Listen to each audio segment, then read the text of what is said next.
Pelo segundo mês seguido, a inflação subiu no país. Segundo dados apresentados pelo IBGE nesta sexta-feira, o aumento nos custos com alimentos e energia foram os principais responsáveis pela alta de 0,56%. No ano, a inflação medida pelo IPCA acumula alta de 3,88% e nos últimos 12 meses de 4,76%. O resultado estoura a meta de inflação perseguida pelo Banco Central, que é de 3%, com tolerância de 4,5%. E aí, Caute, depois da divulgação do IPCA, o Ibovespa, a Bolsa de Valores aqui de São Paulo, caiu aproximadamente aí 2%, o dólar subiu 1,68%, cotado então a R$ 5,78. Pois é isso aqui é simplesmente o efeito de um estímulo fiscal, ou seja, dinheiro público injetado de forma maciça na economia que acaba dando nesse resultado, inflação fora de controle. E o Banco Central, no ano que vem, vai ter que escrever uma cartinha explicando por que foi além da meta de inflação. Vai ser um papel do próximo presidente do Banco Central, né, o Gabriel Galípolo, que vai ter que explicar o porquê o Banco Central não conseguiu manter os juros dentro da meta. A meta é de 3%, com 1,5% de tolerância, ou seja, até 4,5% para cima ou até 1,5% para baixo, né, 1,5% de alta.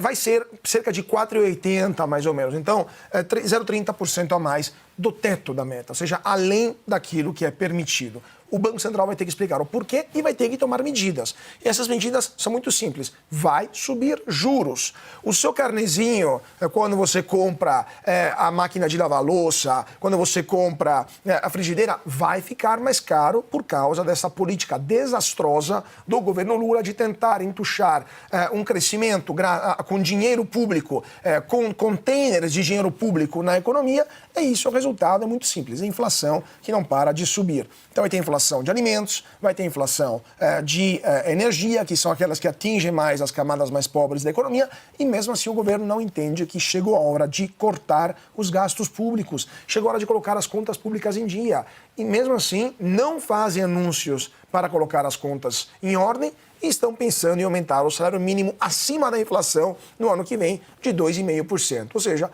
o governo do PT é como os Bourbons, não esqueceram nada e não aprenderam nada e vão quebrar a cara com uma economia que vai de mal a pior. Piotr, antes de te ouvir, deixa eu trazer um detalhe aqui sobre o preço dos alimentos no Brasil. Os brasileiros que neste final de ano tentarem comprar picanha, a picanha prometida pelo presidente Lula em 2022, não vão encontrar vida fácil. É o que aponta uma estimativa da LCA Consultores, que indica que o preço da carne deve subir ao menos 7,9% no último trimestre de 2024, a maior alta no período desde 2020, quando o país ainda vivia sob a pandemia de Covid-19. Piotr, trouxemos aí números da inflação que explodiu em outubro, avançou a meta, nada do anúncio do corte de gastos até agora. Não, pois é. Nada. Ficou a semana, todo dia vai ser amanhã, vai ser amanhã, vai ser amanhã. O governo... Não, a gente abriu o jornal de manhã, final do dia vai ter o anúncio. Que nem a Batalha de Tararé, nunca ocorre, é o anúncio que nunca ocorre, né? O que antes era o governo, eu escrevi até um artigo, o governo do depois, e agora é o governo do nunca, porque não anuncia nunca. Você falou de picanha, Paula? O acém, que é uma carne de segunda, aliás, para quem conhece um pouco de cozinha, é uma carne saborosíssima, mas o acém é uma carne de segunda, muito mais barato que picanha, subiu 9,09%. A média das carnes é 5,8%, segundo o cálculo da inflação, mas o acém subiu 9,09%, a costela, outra carne de segunda, 7,40%, contra a filé, que aí já se aproxima de carne de primeira, como a picanha, 6,07%, e alcatra 5,79%. Há uma tentativa de explicar que, na verdade, houve menos oferta de carne no Brasil, mais exportação. Não é isso só.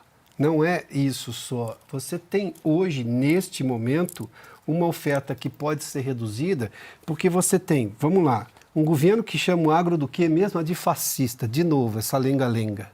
De novo, essa história. Um governo que olha para o agronegócio, em vez de aumentar as condições do agro de produzir e ofertar alimentos obviamente com mais oferta, menor o custo. Não, é um governo que reclama do agro e diz que a grande produção, porque vamos lá, né? O governador dizer assim, não, o pequeno produtor, ninguém é contra o pequeno produtor, muito pelo contrário. Acontece que você não pode abrir mão do grande produtor, porque esse coloca grandes quantidades na economia daquele produto. E esse produto é o que, obviamente, vai atender uma população de 210, 211 milhões de pessoas. O Brasil não é um quintal, o Brasil é um país gigante e que tem sempre demanda reprimida. Então, as pessoas estão dispostas a comprar na menor possibilidade que elas tiverem de uma grana sobrando, de um dinheiro sobrando.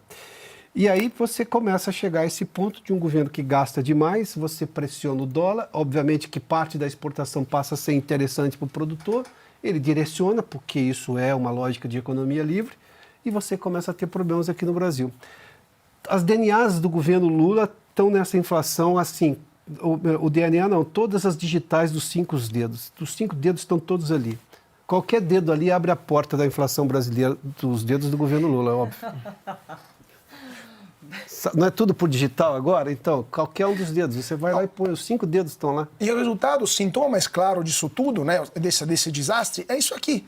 É o câmbio disso aqui. O dólar se tornou canarinho na mina. É o sintoma, é aquilo que mostra. Quando isso aqui sobe, é a prova do que a economia não está indo bem. Quando o dólar sobe, o Lula pode até, o Márcio Postman pode mudar algo no IBGE, mas isso aqui é a prova de que a economia não está indo bem. Quando isso aqui sobe, é a prova de que, evidentemente, temos um problema no Brasil. Você está guardando bem essa nota? Isso aqui Nossa, você não sabe, Piotr, como ele guarda, ele acaricia essa nota de dólar, assim, todos os dias a gente acompanha. Guarda aí com carinho, Caute.